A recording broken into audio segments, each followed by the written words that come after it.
to the Liberation Hour. This is a pre-recorded session that I did with Comrade Keegan up in Chicago, in which we talked about Kamala Harris and the Democrats. If you're listening to this live, I am currently at Labor Talks, which is being hosted at Channing Murray every month from September to November. So just 3 meetings in which we discuss communist organizing, anti-imperialism, anti-revisionism, and Marxism-Leninism. That's a lot of big words, but I go over all of these things in my series of meetings in which I do political education around these topics, how we can do leftist organizing, and why it is so important. We also discuss modern-day problems like tenant organizing, labor organizing, class consciousness, and so much else. And so, if you're interested, please take a look at my next meeting, which is happening, I believe, on October 15th. All of these will be held at Channing Murray and are extremely important in understanding what the basis of leftist organizing is. Even if you're not a communist, it is still important to understand what actual leftism is versus what CIA propaganda has been telling us. So, if you're interested, you can tune in on my Instagram page, my YouTube channel. This is a series of short films that I am also doing and will be posted next summer, as I am going to be editing for all of the spring semester to bring you some quality content. Apart from that, this episode is on Kamala Harris and the Democrats. Whoop-de-doo! Super great, right? Not really. Comrade Keegan and I discuss why this is, and why the Democrats and the Democratic Party at large must be left behind. We can no longer invest our time in a party which is only co-opting our movement in order to stay relevant, and is doing absolutely nothing for the working class and working people of America. The proletariat is an international organization. We are all working people, and so we must organize together for each other, by each other, and the Democratic Party will not be providing this for us. And so, listen to as Comrade Keegan and I discuss these topics, these ideas, and enjoy. WRFU is an open forum for the Havana-Champaign online community. Views expressed are those of the speakers and are not intended to represent WRFU UCIMC.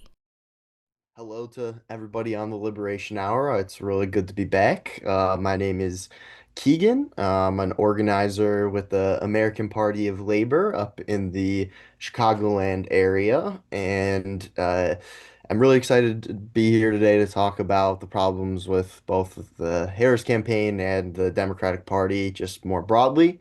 I'm sure we're going to get into why it's important to do that and things like that, but I just wanted to say initially that it can be hard sometimes for people, especially who are progressive, sometimes to think like, oh, what's the point of critiquing Democrats at a time like now when fascists are on the offensive, clearly. And I think that what needs to be emphasized just right off the start is that the reason that this is necessary is that to correctly fight against and fight back against growing fascism, we need to critique the Democrats, which are standing in the way from us being able to do so efficiently. So, yeah, anyway, that's me. It's really good to be here, and thanks for having me. Yeah, no, I really agree with everything you just said. I think that there is a lot that we need to cover specifically around how the Democrats have been aiding and abetting the current fascist regime, and the fact that they have not only been completely complicit, but also just very much allowing for harm to come to communities due to the fact that they don't really, the institutional power with which the Democrats claim to hold seems to be in line with whatever the fascists want to do. And it's been very apparent, I think, in the Kamala Harris campaign, after the debate that Joe Biden and Donald Trump had, which went disastrously, as we know, for the Democrats, there was a huge shift. Did you watch that debate by chance, perchance, Keegan? Yeah, yes, I did. It was pretty Unfortunately. bad. Yeah, it was pretty bad.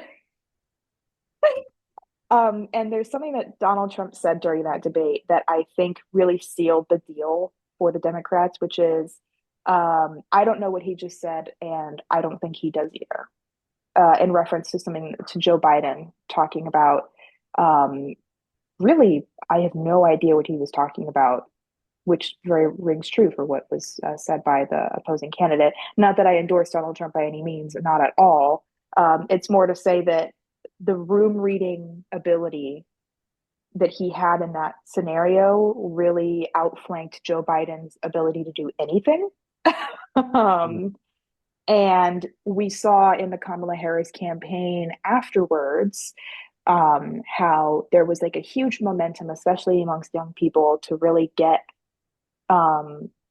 boost her campaign. And the subsequent fall of that campaign, or really it was already falling to begin with the fact that she didn't do anything differently. Hmm. It was very much continuity with no change. Yeah. What would you say about that? Yeah. I mean, I think that obviously a lot of people were really crushed with the reelection of Donald Trump, rightfully so. Hmm. And I think that a lot of people really had a hard time grasping and understanding, well, what went wrong and like what could have been done, when it seemed to many on the like progressive liberal side that re-electing Donald Trump was something crazy that was never going to happen again, and that was over, and that Harris's victory, and even previously before that debate that you were talking about, Biden's victory was almost like assured in the minds of many. Hmm. And then I think we see that yes, there is this existing trend within both Biden and Harris to just maintain status quo, maintain the ability of corporations to continue exploiting the working class at an increasing rate, particularly migrant workers, Hmm. um, and that it was a policy of continuation between both administrations, between Harris and Biden, or obviously Harris did not win, but her Mm. proposed administration. So yeah, I think you're right on the money with that. Yeah, I think that something that I really think back to with the Kamala Harris campaign, and even as a Marxist myself, the Kamala Harris campaign was happening before I became a candidate for the American Party of Labor. And I even had a little bit of hope coming out of, her announcement for president, because I thought this is an opportunity to really make a split, not really thinking about the fact that there was no precedent for her to do such things because she didn't really do anything to signal to people during her 4 years as vice president that she was going to do that. In fact, when we look at um, the lack of what she did in her vice presidency, we can really see how um, this was not unprecedented. The way she handled her and her campaign team, the way they handled the campaign. There was a lot of rhetoric around Donald Trump is a fascist. We cannot reelect him. And then, interestingly, when he did get elected, there was no earnest messaging or really any kind of anything from Harris about how this was going to be catastrophic for the American people. I can remember the speech she gave after losing was very strange, to say the least. And I think it really solidified for a lot of people their disillusionment with how the Democrats generally handle most most things related to the fascist party at this point. There is no earnest, like, we need to actually do something about this. It is all talk and no action. Yeah, Would you I agree? mean, far from just Harris, and I think that this is true of a lot of Democrats in the last 10 years, really, since Trump's initial emergence, is you see a large amount of working class and community organizers on the ground who see the rise and development of things like MAGA, and they understand that this is a fascist threat that is going to come and terrorize working class and minority communities throughout the country. Mm, And this is something that then Democrats see, and see that there is sort of this popular momentum to anti-fascism, to resisting this growth, and latch themselves onto it and try to sort of ride out this wave of popular anti-fascist sentiment. But when sort of they get to the end of the line, and especially in this most recent election where they lost, they then turned around, sort of, and were doing calls for bipartisanship and unity mm, after spending 6 months calling MAGA rightfully so as fascists, but Hmm. they really presented themselves and showed their hand that they were just a tool of the bourgeois class by doing so, by sort of rolling over and not continuing to earnestly fight for the people really at all, especially after the election, but even before so too. Absolutely. Yeah. I would say that one thing that really stuck out to me about a lot of Kamala Harris and Democrat like liberals who have been as of late at the like the No Kings protest and everything that was a big thing over the summer.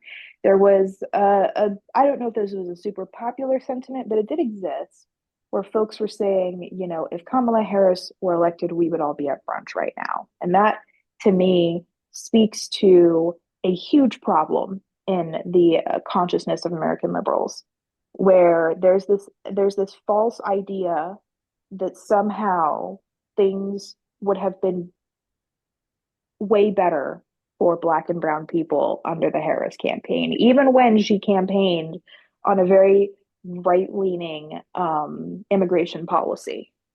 You know, there was a lot of her campaign and a lot of what she was talking about. I mean, I don't even there's nothing that really comes to mind other than her very right-leaning immigration policy, and her very strange opportunity economy idea that she had going. That really those are the only two things that really stick out to me about the Harris campaign, and they aren't very remarkable either. So this notion that somehow things would have been so much better for working class people seems like a cop out. Yeah, it definitely does. And I think that realistically, um, the Harris campaign ended up being something that was hurt the most by its inability to clearly define a way forward for the popular base that has been so crucial for democratic success Absolutely. previously. It was unable to present any type of meaningful policy for workers that would have helped workers all at the same time rather than just certain groups of individuals or things like that. And it also too really demonstrated sort of a favoring of certain like petit bourgeois and like small business interests Hmm. that are within the Democratic Party as well, which is something that I'm sure we'll get to when we talk about like the history of the Democratic Party and things like that. But Absolutely. Yeah. Because the Democratic Party has a very interesting history, as we know. Um, you know, they started out as the party for slavery, with like, you know, the likes of Andrew Jackson and other Democratic candidates, and Lincoln being the most notable Republican candidate, I believe the first Republican president. Um, and then there was like a party switch. When did that happen? The party flip happened, what, in like the 60s? well, well, No? so I think that one thing that's really important to like talk about is I think that there's generally an understood consensus that sometime around the 60s, like there was this party flip. But actually, as Marxists, I think we need to go a little bit deeper than that and get a little bit more deeper into the weeds of Mm, the sort of class character of the Democratic Party to really understand like what is meant by this and also point out some misconceptions that exist with just stating that there was like a clear party flip that happened just all of a sudden. So first things first, like I think it's important to point out that as sort of capitalist society, like zooming all the way back to the initial emergence of like bourgeois society and early bourgeois democracies and bourgeois revolutions, you have this contradiction where there's these radical democratic elements, which are sort of the forefronts of early bourgeois democracy in universal human rights, sort of the universal voting rights, the ability for anyone to own capital, sort of a lot of the anti-feudal and uh, pro human rights aspects of the early bourgeois revolutions.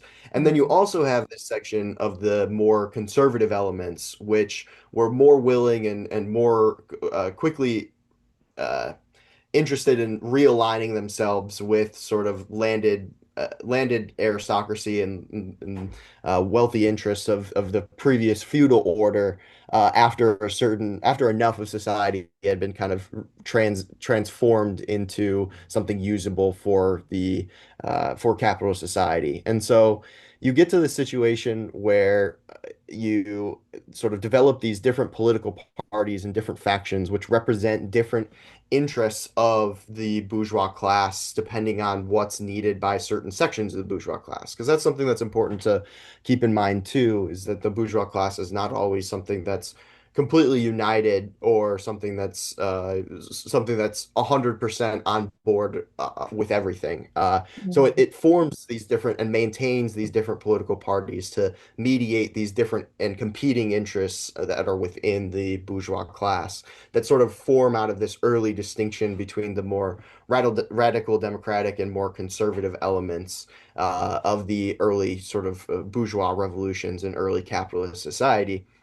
And so, kind of bringing this back to the Democrats and what this sort of larger theoretical understanding has to do with this is that you're right to point out that initially the Democratic Party forms sort of as the Democratic Republicans kind of Mhm. become the only major party, but also have a bunch of internal factions within them.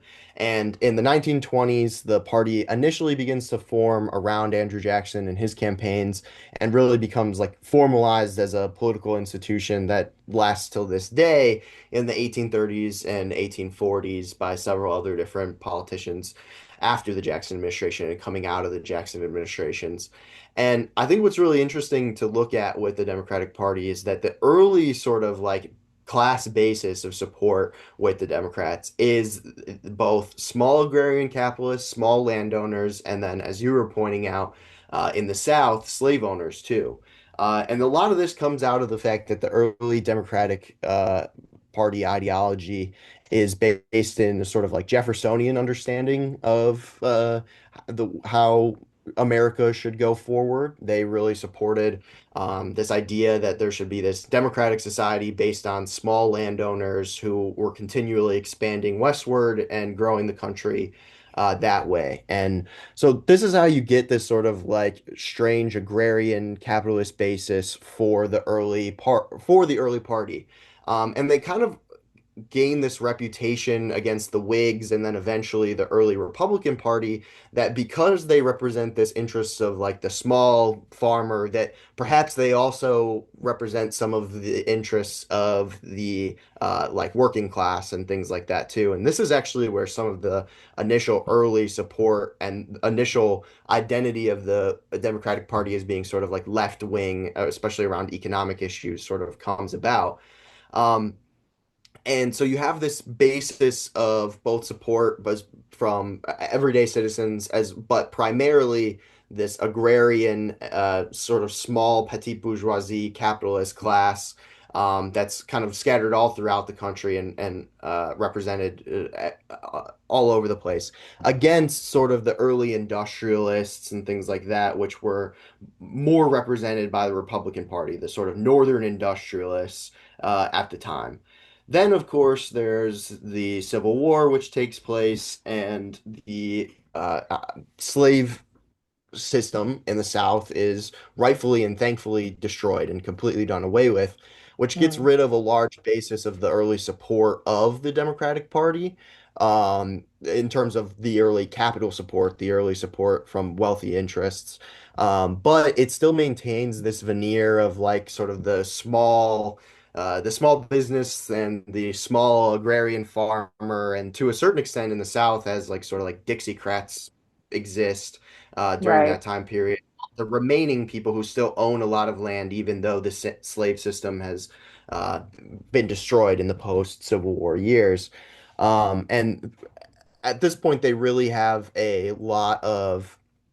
still do have a lot of support, but from certain like working class and other communities based on like existing norms and existing traditions sort of from this Jacksonian period.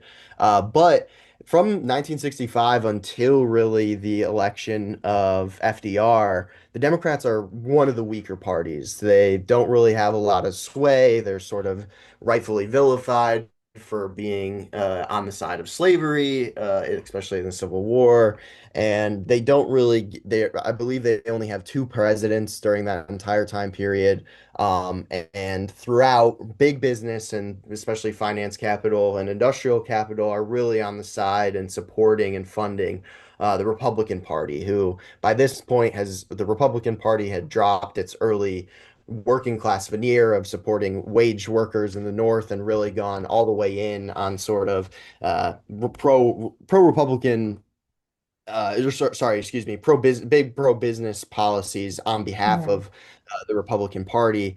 But when the capitalist system reaches this major point of crisis with the Great Depression in the 1930s, you get a situation in which the Democrats are able to turn to finance capital and industrial capital in a period of great crisis and say, well, look, we still have sort of these arms of control that exist within the existing labor unions, as well as some of the religious minority communities and racial minority communities as well.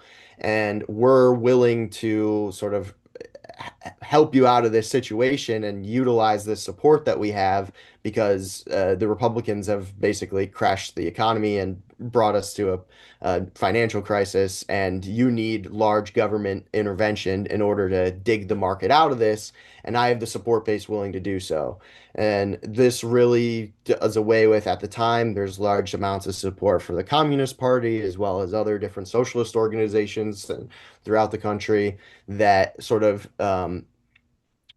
their support and their more openly anti-capitalist positions are sort of diluted and co-opted by FDR, who then reorients this sort of working class resistance into something that's more towards uh, reforms and like economic reforms rather than open calls for an abolition of the capitalist system.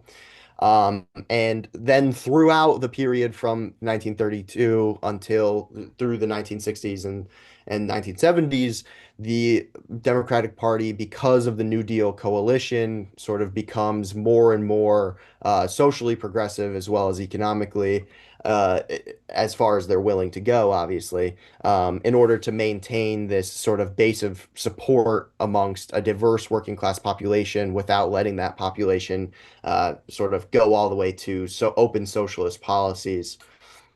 So from there, you also see the Republicans at that time start to implement things like the Southern Strategy, where they sort of win over certain more racist and reactionary populations in the South, driving them away from the Democrats and sort of getting rid of this existent population of Dixiecrats that still existed, and kind of bringing us to the situation that we see today, where the Republican Party is more of a open a better of free markets and what the sort of the worst aspects of what finance and industrial capital wants to do, while the Democratic Party kind of maintains a support base also from finance capital, but also certain media and other sort of more progressive cultural institutions as well. And that sort of brings us to the situation of today, where we see that the Democratic Party is a party that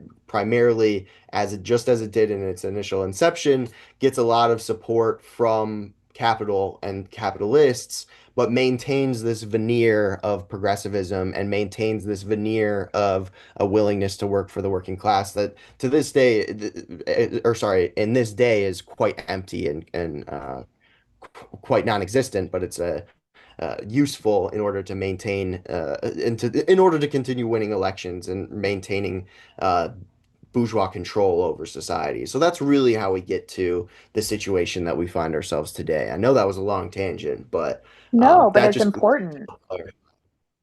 No, it's really important to understand this context, especially when we're talking about the election or the non-election of Kamala Harris. And the fact is that um, I guess putting it bluntly, in my for from my perspective, if the Democrats cared even an ounce more than even an ounce, which I think is pretty obvious they didn't. If they did, then um, they wouldn't have let a fascist take over, but they did, and it speaks to a different problem, which is that are the Democrats actually opposed to fascism? Um, and I would say no. I don't think so. We can see that liberals and liberal parties have always been more amenable to joining fascist regimes than they have been to socialist or progressive movements. And I think that especially with the Democrats having co-opted a lot of progressive movements, like a big one that comes to mind more contemporarily is the Black Lives Matter movement completely defanged it. It was way more radical when in its inception than it is that when it became. And it's because there's this need for parties such as the Democratic Party um, to basically, their brand is doing quote unquote socially radical things without actually doing the follow through on that. It's very much it's a branding strategy rather than actual action that's being taken. And I think that's very apparent in like the Obama presidency, but it is become even more apparent in the Kamala Harris campaign, in which she was basically unable to speak on anything related to Palestine.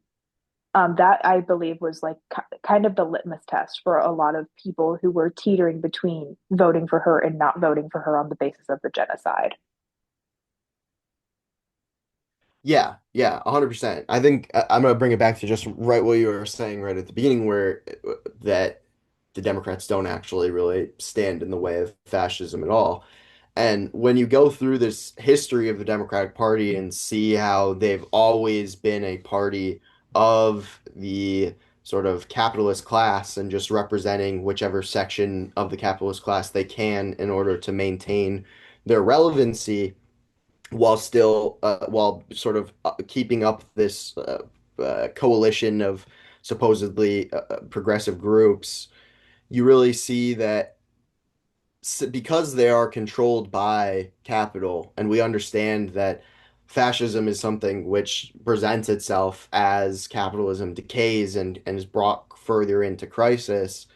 Really, because we know that capital controls the Democrats and is also the thing which is driving fascism's um, increase in prevalence today, we really see that the Democrats are more something which channels frustrations against fascism into something which does not actually ever, in fact, stand against it.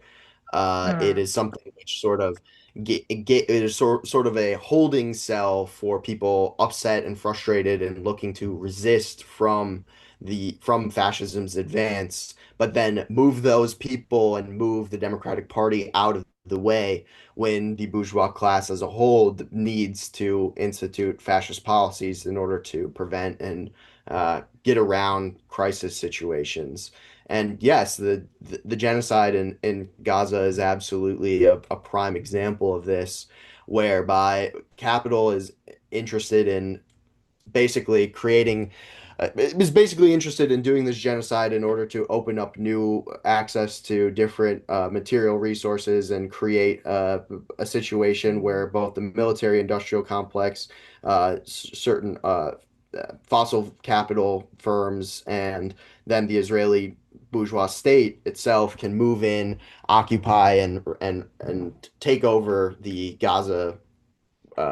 land of Gaza in order to utilize and exploit it for further profits through a process of uh, re, uh, redevelopment of the entire sorry redivision of the world, Mm. redivision of that part of the world, and the Democratic Party as a capitalist party did not stand in the way and did not attempt to stop that because it knew that the capitalist interests which it supports it needed this to continue and needed it to happen. And that's why somebody like Harris never said anything or never changed position from the Biden administration's genocidal policies is because those very same donors and very same capital interests which controlled the Biden administration also controlled the Harris campaign. Mm-hmm. And they needed this redivision of the world and these profits that were being generated both currently and in the future from from the genocide in Gaza to sustain itself. And this is really where the material basis for why the Harris campaign never recanted its support for genocide really comes from. Yeah, I think it's really apparent, in basically everything you just said. I fully agree with, and I think that it when we're it's been almost a year since the election, and we basically didn't hear a peep out of Kamala Harris until she went on her book tour. Um, and I think that that right there, just as her as an individual, having run this whole campaign, using the rhetoric that Trump is a fascist, which I maintain he absolutely is, but this is not diametrically opposed to the party line of the Democrats. You know, they are more than willing to collaborate with the fascist regime as long as it maintains their donors. Um, And I hear, oh yeah, they're more than willing to pursue fascist policies even when they are in power as well. They're absolutely. just sometimes better at deflecting the accusation of fascism than the Republicans are And I in a would say lot of ways. like that's not even true anymore because like I would say something that I think was really ridiculous and honestly not only just performative but embarrassing was when Cory Booker decided to do a filibuster for 25 hours on the Senate floor. Was it the Senate or the House? I think it was the Senate. Um, yeah, it was the Senate. And he basically stood there for 25 hours and said nothing. Like he said stuff, but it wasn't anything that was substantial. Right. And And it was a week after he could have done so to prevent the Trump budget bill from going in place. But there absolutely. was no resistance put up there because those very same capital interests that support the Democratic Party were going to benefit massively from that bill. Yeah, it's like when I look at the Democrats and the fact that they were willing to vote for all of his cabinet picks, like there was no, like, it was, our government is run by podcasters right now. Like it's actually insane. And the fact is that there was little to no resistance to what Trump wants to do. Like especially in line with Israel. The Harris campaign was basically had the same line as the Trump campaign did, just a little less belligerent about how they felt about Palestine. And this whole rhetoric she was using that they were working tirelessly towards a ceasefire. Well, where was it then? If you were working tirelessly, then why wasn't there any push for Israel to do a ceasefire when you absolutely had the power to stop sending them weapons? Like Right, right, if you cared that much, then you wouldn't have sent them weapons, point blank. right. And a lot of liberals, rightfully so, criticize Donald Trump for saying things like, "Oh, I'm going to get the uh, Ukraine-Russia war over in 2 weeks, and I'm gonna stop the genocide." Or sorry, he would never use the word genocide. I'm gonna stop the Israeli Palestine conflict on day one, or within 2 weeks, or 2 months, whatever it is that he says. But we need to remember too that that's exactly the same sort of excuses and position that were utilized by the Biden administration and Harris campaign, who said very similar things about how they were going to be the ones to draw this conflict to this what they called a complicated conflict to a close, while actively funding and supporting and fueling fires and making it worse the entirety of their of since the genocide began. And Mm-hmm. so I think that that's really something important to remember too for a lot of the, I guess, maybe progressive listeners who haven't taken that step to abandon the Democratic Party yet, is these same things that are often critiqued by Trump are true to the Democrats a lot of the time. It's just done with a different aesthetic uh, the Trump regime. Yeah, and I think that something that is super important to continuously highlight and look at as a telltale sign of where Kamala Harris and her campaign actually stood is that they were more willing to work with the Cheneys. Dick Cheney, you know, Dick Cheney started the made money off the Iraq War. Everyone Right. knows that Vine. Everyone knows that, like, that's like a soundbite that I remember from when I was like 9 years old, and I didn't even know who Dick Cheney was at the time. But I look at that whole situation, her willingness to work with the Cheneys of all people. And then I hear people say, I had hope for the Kamala Harris campaign. What hope? You had hope for her to work with another fascist, another guy who, like, it's truly crazy to me to sit here and listen to liberals try to parse out why she was actually a good candidate and why the Democrats are still worth betting on and voting for and everything. And I'm like, did you not pay attention to when Obama bailed out the banks? Did you not pay attention Mhm. to when Biden started funding the genocide? Did you not pay attention when Kamala Harris started campaigning with the Cheneys? At what point do you draw the line? You Right. know? Well, and I think too, it's important to say as well that like just speaking charitably for the people who may have felt like some type of hope from the Harris campaign or something like that. I do think that there's something to the idea that like some people who aren't able to sort of pay attention just because of the intensity of which capitalism forces many of us to live our work lives rather than lives being able to pay attention and focus on things like this. They may have seen, for example, a woman of color who was strong and in her during her time in the Senate was able to really grill a lot of sort of like conservatives and things like that in Senate hearings. And I think that just sort of the way in which Harris was presented as someone who, because of this background, was going to offer this like new, fresh perspective, was to a lot of people something that they could really attach to and think like, oh, this is really sort of a potential chance for change, very similarly to how a lot of people had placed hope into Barack Obama. But yes, I completely agree that when you start to really zoom out and look at this from a broader perspective, you really see they that the Democrats, especially in the last 15 years, have started to pick people from identity backgrounds like Harris's who are still willing to toe the party line in support of sort of whatever capital wants, um, while kind of utilizing and weaponizing these identities against voters who think because there's this different background and different experience, which they know oftentimes leads to more progressive political positions and things like that, that perhaps this is a break, perhaps this is a chance at something new.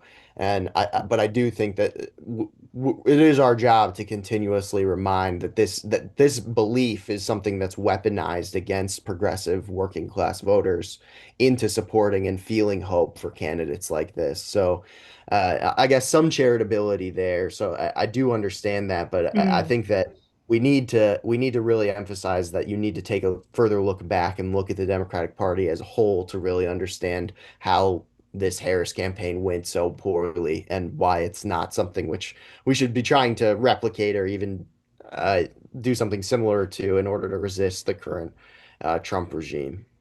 absolutely. I think that something that I think another campaign I think back to that had like a similar feeling, a similar vibe, if you will, was the Hillary Clinton campaign in 2016. There was, I feel like this, and I was like in seventh grade when when the 2016 election was happening, but I remember it very distinctly. Um, this feeling of, okay, I guess I'll vote for her, and I do think that there is an element of misogyny that we need to address with the fact that, and this was mainly coming from conservatives who weren't going to vote for her anyway, feeling like, oh, she's a woman, not voting for her. Talking about both Hillary Clinton and Kamala Harris here, but um, there's this, I think, feeling, especially after like the Obama years, and then you have the Biden years. Not like material conditions got worse. People's material conditions still got worse because we are still living under a capitalist. We're still living under capitalism. That hasn't changed. Right. And there's this feeling of like, after the Trump years, part of the reason Biden was even able to win is because the Trump presidency was so bad that people could not, like, there was this urgency of like, we need to fix this now. But then when the Biden years came, and I mean, yeah, some things changed, but on a larger scale, most people were still dealing with the same day-to-day bullshit, and there's a lot of disillusionment, I think, with that. And it's the realization that the Democrats were not actually going to do anything for working class people, and that was a huge opportunity for the Trump campaign at the time to exploit and go on all of these, alpha male podcasts essentially, and say, you feel disillusioned with the Biden administration, I can fix that, which is basically the same line he used in 2016, just Mhm. worse. Yeah. Yeah. Yeah. I think that like when it comes to the Kamala Harris campaign, and I can completely understand when you were talking about charitability, I can completely understand why people felt hope. Um, because it was like the idea of going back to Trump for a lot of people is terrifying, rightfully so, because he is a fascist and he runs a fascist regime, which is doing terrible things to a lot of people. But I feel it's necessary to remind people that the Democrats, like under the Obama administration, he deported over a million people.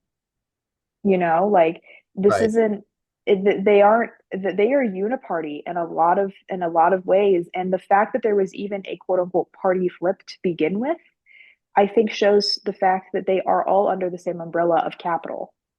Hmm. Yes, yeah. And I think too, if we want to move to it, like some of the finer details of like Harris's political career, we can sort Yeah. of use that as an example to kind of demonstrate some of the things that we're talking about here, where I think that when we look at take a very broad step back and look at Harris's entire life, the reason a lot of people felt hope was because Harris had experience growing up as a woman of color and in a household in which, for much of her life, it was she was raised by a single mother. And I think that a lot of very progressive people who have come to realizations and critiques of capitalism have grown up with similar situations of poverty, racial oppression, and difficulties with due to difficulties as a result of sort of capitalism and the racial capitalism in the United States more specifically. Mm. Um, and at the same time, when we look more into Harris's actual career, we start to see how Harris was actually instead, this identity was instead utilized to sort of maintain certain uh, structures of power rather than actually challenge them like many had hoped. I mean, she We was a see that, prosecutor. yeah, yeah, when we go back to Harris's campaign after completing, or sorry, career, not campaign, uh, Harris, after getting a law degree, becomes a prosecutor, is also then becomes the attorney general in California, and is proudly calls herself sort of the top cop in the area. And Mm. what's really interesting is she kind of throughout this entire career as a prosecutor and then attorney general in California, she sort of walks this line where occasionally she presents herself as sort of this progressive reformer, who is in favor personally of like moves to get rid of the death penalty and things like that, and sort of maintain this sort of persona of progressivism or as a reformer, while at the same time going forward and pursuing the death penalty on multiple people that she prosecuted during her time as Attorney General. And many community activists at the time noted specific sort of unfairness and sort of negative effects of her tenure as a prosecutor and attorney general on minority communities specifically. So I think we see this here. We initially see this sort of like wishy-washiness and willingness to pursue a sort of like do whatever do and say whatever needs to pursue a career and pursue further advances in that career. And then when Harris goes on to the Senate, we see again a situation where Harris is willing to be sort of the top prosecutor during Senate hearings and things like that, but then also is unable to really get done a lot of legislative work or really anything that really helps the communities she's supposedly advocating for.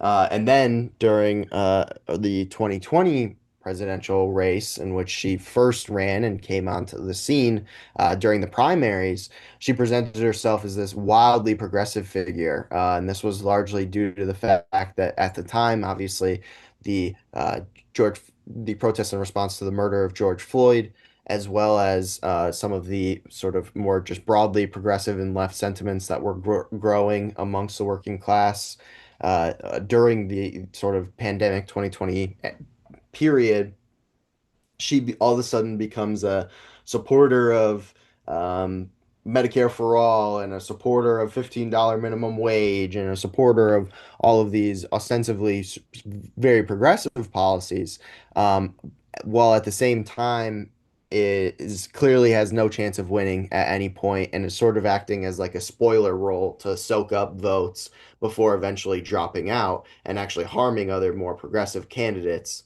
And Mm. then, as vice president, is very unwilling and unable to challenge Biden and some of his administration's more openly reactionary and right-wing policies, specifically Biden's policies on immigration. Is unwilling to break with him, and also drops many of the policies she supposedly was a major supporter of during her primary run. And then during this most recent campaign, again toes the line on Biden, as there is a lot less popular sentiment for some of these other more progressive positions, and the left is in a state of sort of disarray. Drops all of these things and starts to instead pursue a continuance with the Biden era policies and things like that. So throughout this entire journey, what we really see is this willingness to adopt progressivism so long as it's willing to get her votes and get her further opportunities and win higher and higher positions of office.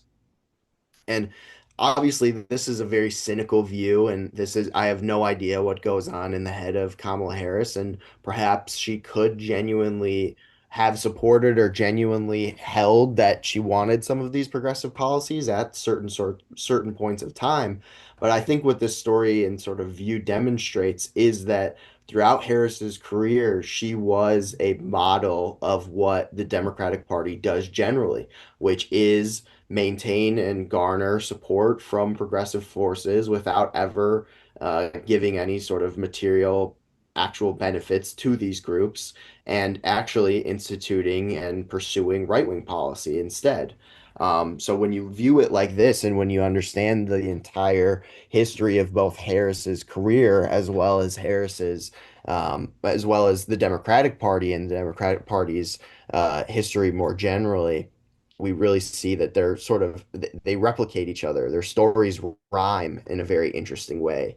They both do this sort of they complement each other in the ways in which they draw progressive audiences away from an anti-capitalist struggle and sort of freeze them in place instead of letting them go to a more radical conclusion of becoming anti-capitalist. Absolutely. I think that like everything you said is really crucial to obviously really understanding Harris as a candidate. Obviously, we don't know Kamala Harris personally, but I think it's safe to say, especially from the way that she ran her campaign, the way that they defanged a lot of Tim Walz's rhetoric around, the Republicans being weird, like wanting to do a lot of like weird shit. Um, there was she kind of is like she represents the institution of the Democratic Party as basically willing to co-opt any and all progressive movement as a means to like defang them. Not that Tim Walz was necessarily progressive, he wasn't, he still isn't. But defang any kind of progressive rhetoric or anything that will actually make them look, I guess, like distinctive from the Republicans. When I think about the Democrats now, I think of like Hakeem Jeffries, like who is Hmm. not a remarkable person and by any stretch of the imagination. I think that the Democrats, especially when we were watching the Kamala Harris campaign actively happen, something that crossed my mind was this is just who they are.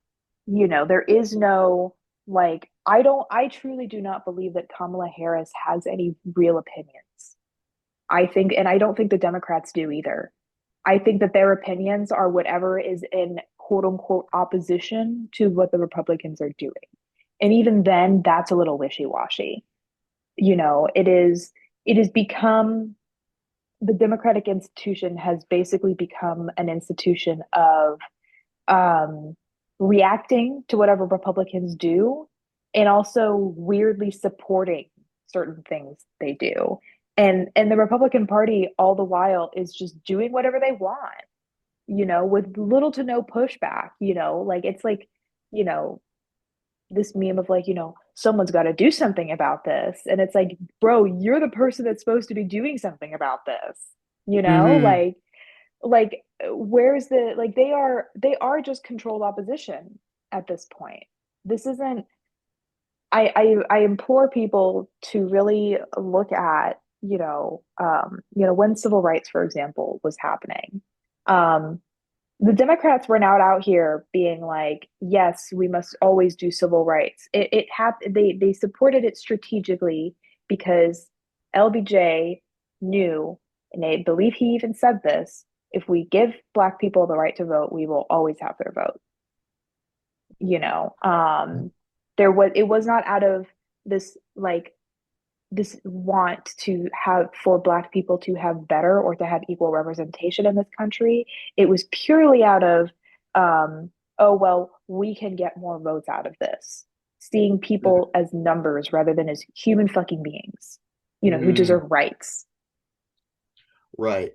And I think I'm gonna like modify something you said slightly. You said that they Democrats don't really believe in anything, don't really have any policies, and except reacting to the Republicans. And I think that that's largely true, except very importantly, when there is sort of broad working class and progressive resistance taking place that generates sort of radical demands, and in the lack of a organized communist party often spontaneously sort of comes forward with certain unclear or un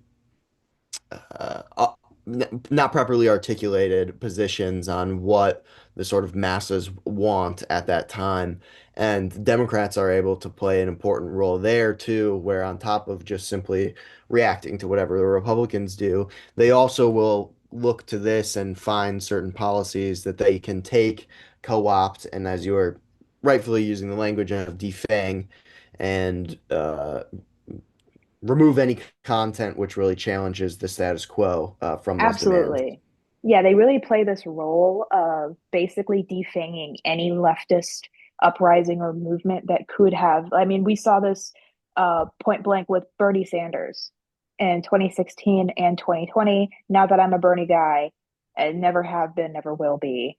Like I do appreciate the role that Bernie Sanders plays in electoral politics. I just don't really find him to be a figure of, making any consequential change at this point.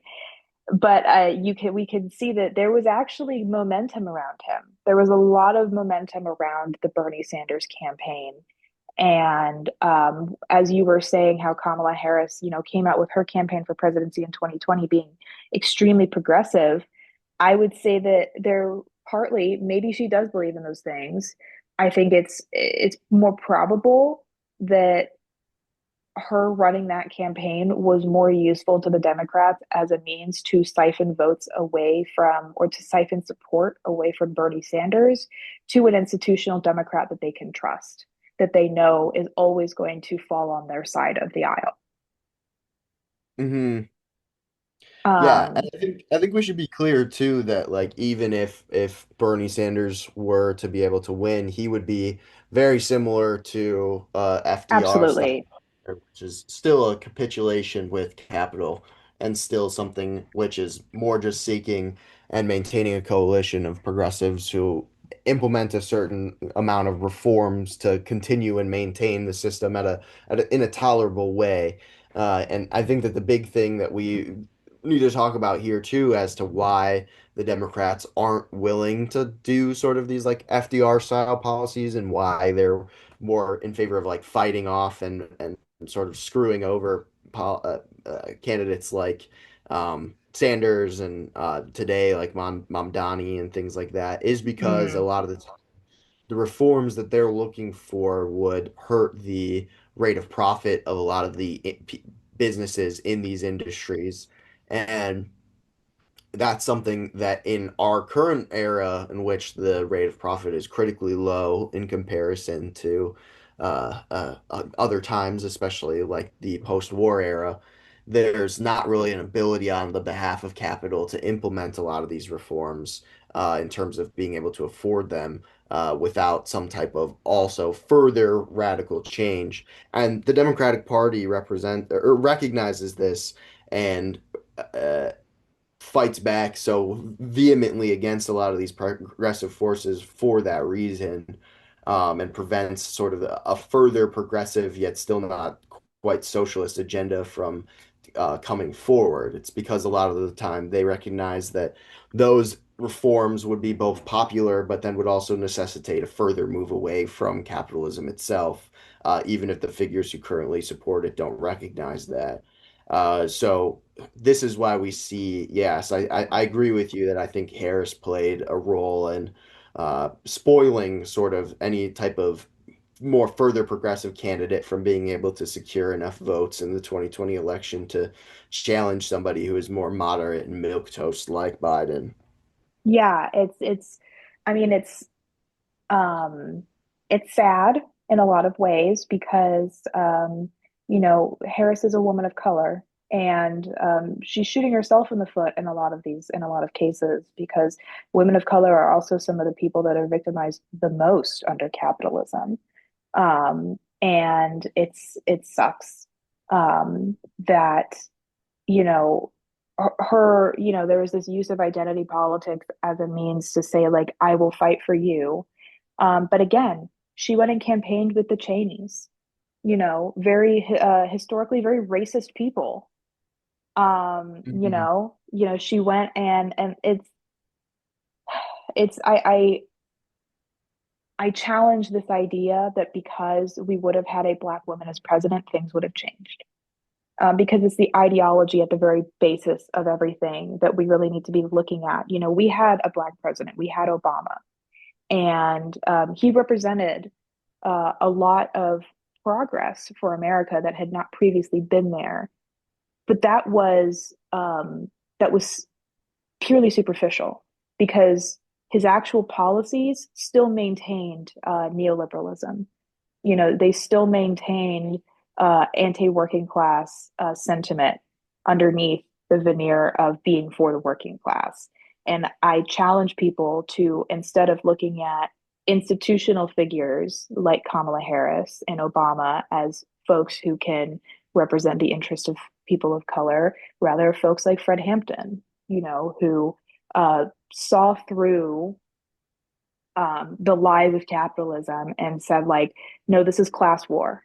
This is a class thing. This isn't, like, obviously there is a lot of, like, when it comes to like intersectionality, and like Black folks have been institutionally oppressed for generations. That is non dispute, like, you cannot dispute that.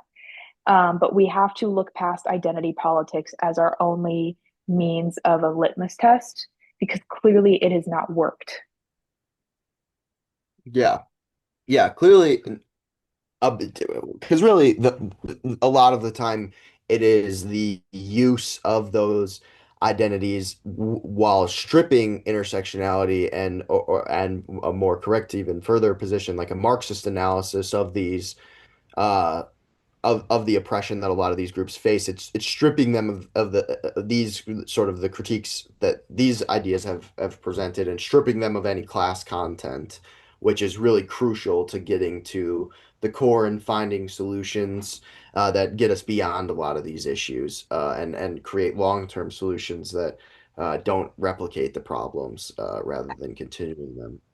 Absolutely. I think that there's like, I've been recently actually watching a lot of videos on um, like this idea that emancipation from institutional racism for Black and Brown people means investing in their own forms of capitalism.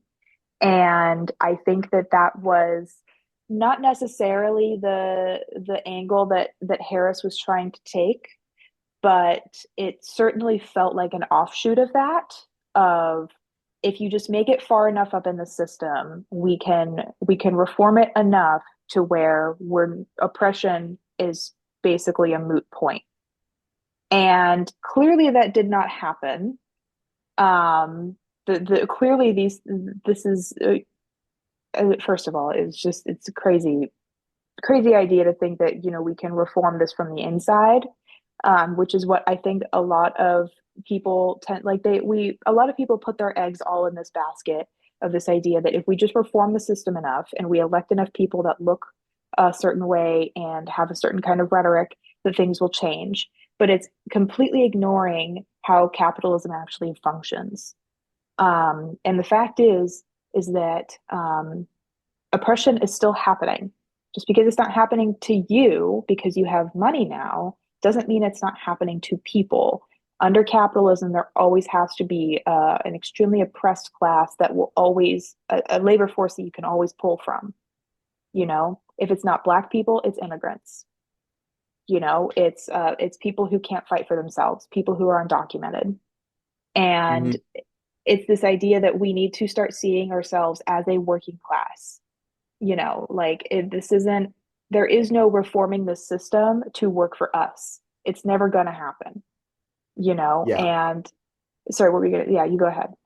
Yeah, I was just gonna add too. I think that like when a lot of the time, and partially because a lot of the time people aren't taking this sort of zoomed out view and a critique of capitalism when they're looking at the two parties, but when we have the view that I feel like we've sort of developed in throughout this episode of understanding that the Democratic Party is a tool of capitalism, and obviously the Republican Party is as well.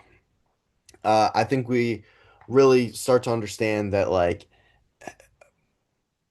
the ability to that capitalism more generally that it gives certain groups it maintains sorry, let me start over. It maintains the Yeah. ability to where it's able to both um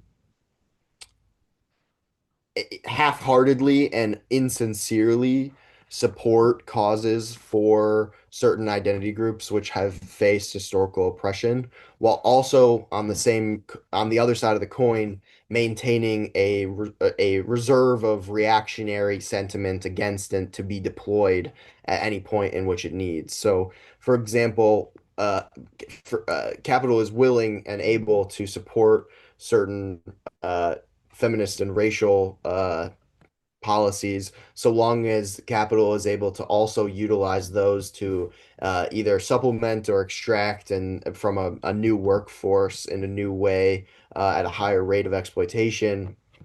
And then, were that group ever to organize and get to a point where they begin to challenge capitalism with these new rights that were given, it will simply deploy this reactionary army against it and strip those rights back away and sort of go back.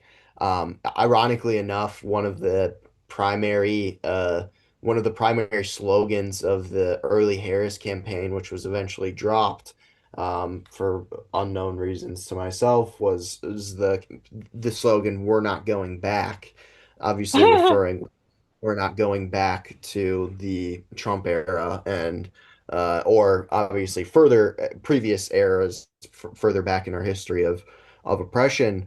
But what's sort of the joke and the big problem with a liberal making that statement of we're not going back is that if you don't get rid of the capitalist system, which maintains and controls both the Republican and Democratic Party, you can never ensure that we're not going to go back. You can see certain gifts be given to certain groups that are temporary and fleeting that then get removed and revoked later on when that is in the interest of capital and interest of profit instead. So the only way really to actually fulfill the campaign slogan of "We're not going back" is to move beyond the capitalist mode of production entirely and work towards a socialist one. And as you're saying, bring back the class content of politics and understand that we need a complete break. The working class needs an independent political party that's able to work outside of the confines of bourgeois democracy and build worker power in a way that's able to implement its own system and implement it's a new possibility for society beyond the system of capitalism that we live in currently. Yeah, absolutely. I think that working class people, something that we can learn from the Kamala Harris campaign and campaigns that have come before her and will probably come after her is that it's really important to understand where working class people stand to people like Kamala Harris. I don't believe that Kamala Harris is necessarily trying or like openly trying to hurt working class interests because she hates working class people. I don't think that that's true. I do think it's true that the democratic institution has an incentive and is completely fine with selling out working class people and working class lives to ensure that their profit is maintained, that their donors are maintained. It's Yeah. why, like, I think that, when we were just talking about, how she ran a very radical campaign in 2020 and then dropped out of the race. And then when she ran again in 2024, it was so lukewarm. It was so different from what she had been running in 2020. And it's because when you get to that position in which you could be the next president, donors all of a sudden are not very amenable to the idea of Medicare for all. Hmm. Like all of a sudden, wait a second, like it's okay to say that when you're trying to push Bernie Sanders out of the primary and make sure that he doesn't actually gain any prominence. It's a completely different thing to actually run on those things. You know, it's Right. it's it's you can't actually do it. You can posture that you will, but when a push comes to shove, you always have to fall in line. That's been that has overwhelmingly been the sentiment. I think that the Obama presidency, once again, is a great one to point to. He said, I was actually listening to one of my favorite podcasts, Chapo Trap House. I was listening to them talk about this, where he talked a whole big game about helping working class people after the 2008 financial crisis. And when he got in power, what did he do? He bailed out the banks. Didn't No one went to jail. No one was actually punished for what the working class had to bear, and is still dealing with. We have not fully recovered from the Hmm. '08 financial crisis, you know? Right. And the most sinister part is that they knew it was going to happen and they did it anyway. Hmm. Um, and Obama did basically jack shit about it. You know, it's this idea of posturing, saying, I'm going to do these things, I'm going to get it done. And then when the actual levers of power are in the hands of the Democrats, they do nothing. Hmm.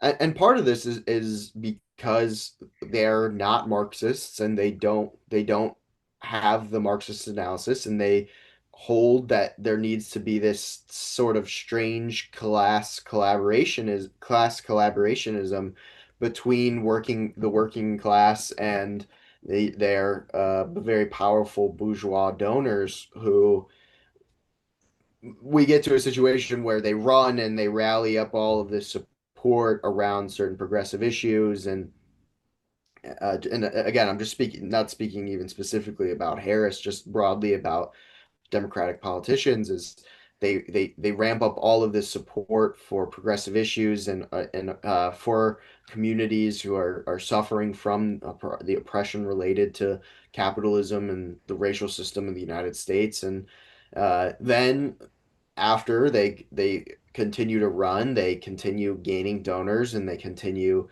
gaining support, and they continue saying that, well, in order to get this done, we need to make a coalition with this business interest who we swear is going to help support and get this done, and it's just helping us get across the finish line and things like that. And then it becomes very clear that actually it's watering down and changing and dismantling any of the radical or progressive elements of the policy being proposed to whatever it is. And all of a sudden, we're back to square one, and the working class doesn't have any independence, and it doesn't get anything done that it needs to for its own interests, and really ruins any political independence that the working class might otherwise have. Yeah, and it's part of the reason why I think when people are so surprised that folks are voting for Trump, I'm like, well, I'm actually not. You know, I think that do I support Donald Trump at all? No, of course not. Like he's a fascist. But it, when you look at the context of the way the Democrats have um, conducted themselves over the past, you could say 20 years, 10 years, even the last 5 years, and then you look at the material conditions in which the American people are living under, um, they want change. Obviously, there is a problem. There is a huge problem. Americans are dealing, like, you know, there's so many statistics out there about access to healthcare, access to food. You know, like I work at a gas station, and the amount of people that come in and they're buying stuff with EBT cards, you know, which there's nothing wrong with that. They absolutely should have access to those resources. But like the American people are in desperate need of a change because the crisis of capital has gotten so bad that people are living on the streets, living paycheck to paycheck. Um, I think there's like a statistic out there that it's like most Americans are one medical or financial crisis away from being homeless. And the Democrats are doing fuck all about it. You know, they can say as much as they want, but ultimately, when they are the party of compromise with fascists, which once again, they are compromising with the fascists, liberals are always would always rather compromise with a fascist regime and a fascist party than they would ever, um, than before they would ever partner or build a coalition with socialists and communists. Yeah. And again, Um, looking at it from the perspective of like looking at just your average person, is if you aren't familiar, aren't aware of that it is possible for the working class to create an independent party and to create independent working class movement which can challenge the capitalist system and move towards socialism. What you end up with is you see that your only options are this party, the Democrats, who just tells you over and over again, either A, that things are fine and that you don't need to worry, the economy's fine, they're doing fine. It's everything's okay. We're having all of our norms are so we have our political norms being respected, and yeah, the working class is suffering a little bit more each year, but that just is taken as a fact of nature. Or a bunch of empty promises that don't actually end up leading to anything because they are prevented from actually being implemented by the capital interests that control the Democratic Party. And then the only other option, because again, the option of socialism isn't really recognized by a lot of people.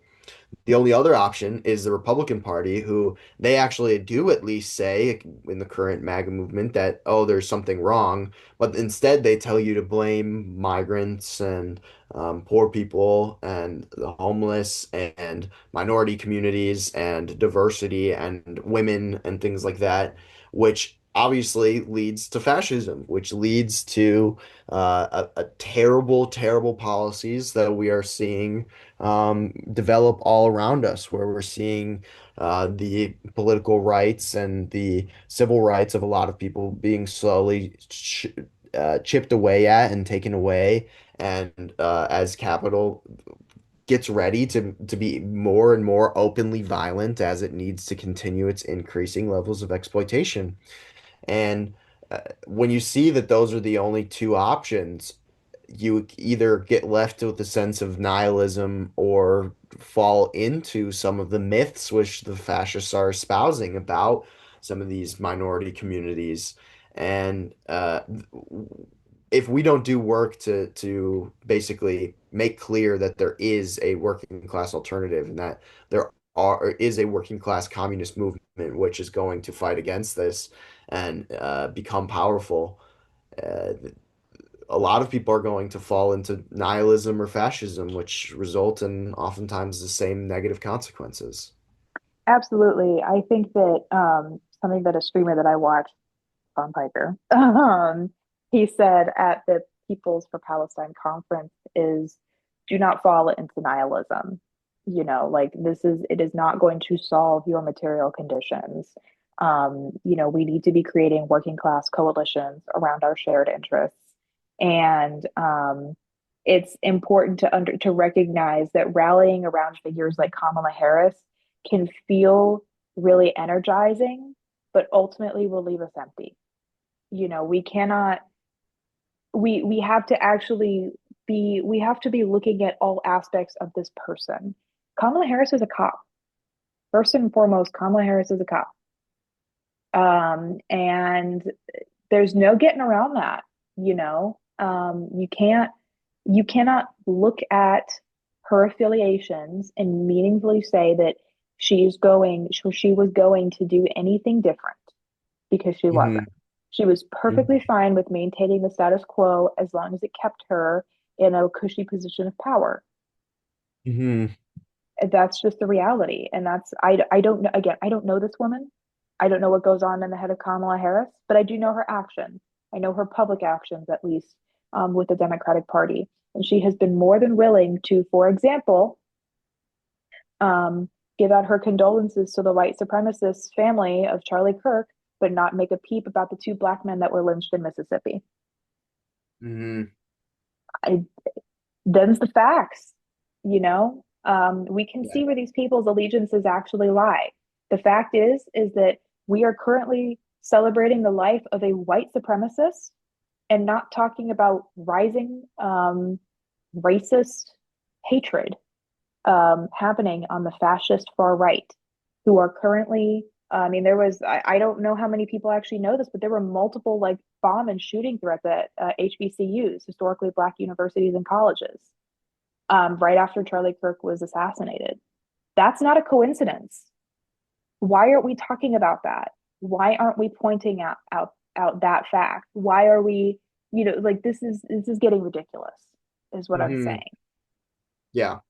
It's very clear in the current moment that A, we cannot wait for an election to get us out of this situation or wait for an election to uh, get us away from fascism's rise. And it's also very clear that even if we are able to have another election, if it's even something that's going to take place, It's that that up in the air. the candidate who runs, whoever it may be, if it's Harris again or not on the Democratic side, is going to be somebody who is acting as a sort of pressure valve of anger against fascism without being an actual meaningful resistance in any way or capacity. Yeah, I mean, right now the big front runner that could possibly run, which we don't even know at this point because we're years out from the election, a lot can change. But currently, a lot of people are already backing the Newsom horse. Like, oh, Gavin Newsom, he's the new big thing, and it's like, was he ever? Not really. Okay, like, but this is the same, it's the same script over and over and over again. Oh, this is our new hope. This is our new person that we can all fall in line and he's gonna be great. He or she is gonna be amazing. They have all of they're so progressive. And it's very obvious that if you just lift the extremely thin, almost non-existent veil of quote unquote progressivism, you just see a whole bunch of bullshit.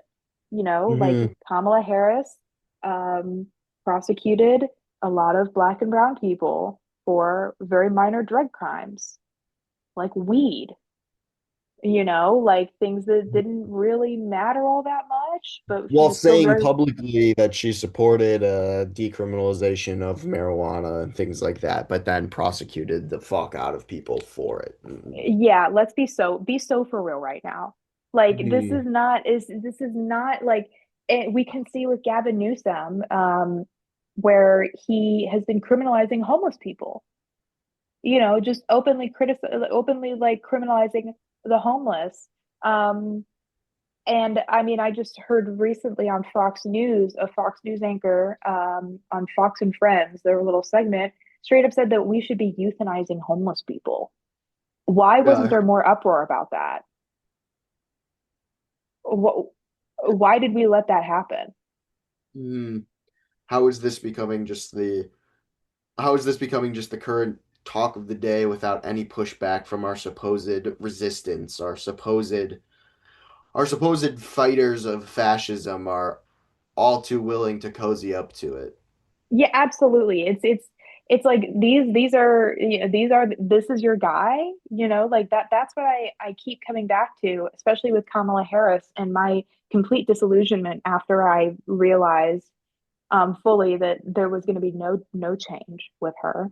I kind of did, even as a Marxist, I did have a little bit of hope that maybe like the summer before the election, I was like, well, maybe she could do something different. This is an opportunity. Um, and then I was quickly reminded of the fact that that was not going to happen. And the rest of the working class needs to realize this as well, that Kamala Harris is a symptom of the Democratic Party who is never going to become radical. They are never going to fight for the working class. They are never going to put our needs first. They are always going to put the needs of their donors first. Essentially, the people that own the Democratic Party, which are the capitalists. Kamala Harris and those like her are owned by the capitalist class to ensure that working class people cannot create a separate movement and overthrow their power. Yeah. I mean, I really can't say it any better than that. And we can look historically as well and see that this is always the case. Again, like I was saying, more towards the beginning, the Democrats initially started as a party representing the interests of agrarian and slave owning capitalists. And Mm-hmm. as time has developed, they have attached themselves to different sections of the capitalist class who are willing to use them and use their quote unquote base of progressive of people who would otherwise be engaged in genuine progressive struggle and utilize it to tamper the demands of the working class and people who are oppressed by capitalism. And we can see that this is just a case of continuance to this day, and we need a break. We need a clean, hard break from the Mm-hmm. Democratic Party. Yeah, Uh, it's time. I think that what you said is is I think a great note to end on, where it's time to leave them behind. The Democratic Party, something that I've been trying to talk to my own dad about actually. He had a lot of hope for the Kamala Harris campaign, especially with her running with Tim Walz and everything, who is, I would definitely say, more progressive than she is, even if it's by a tiny sliver.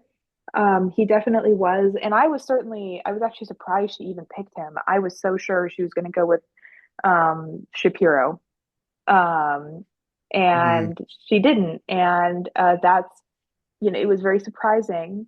But then the outcome was still the same, and it's trying to convince our family and friends who are still invested in the Democrats that they shouldn't be is very hard, but it's not something we should be giving up on, because when the realization happens, it's not something you can ever go back from.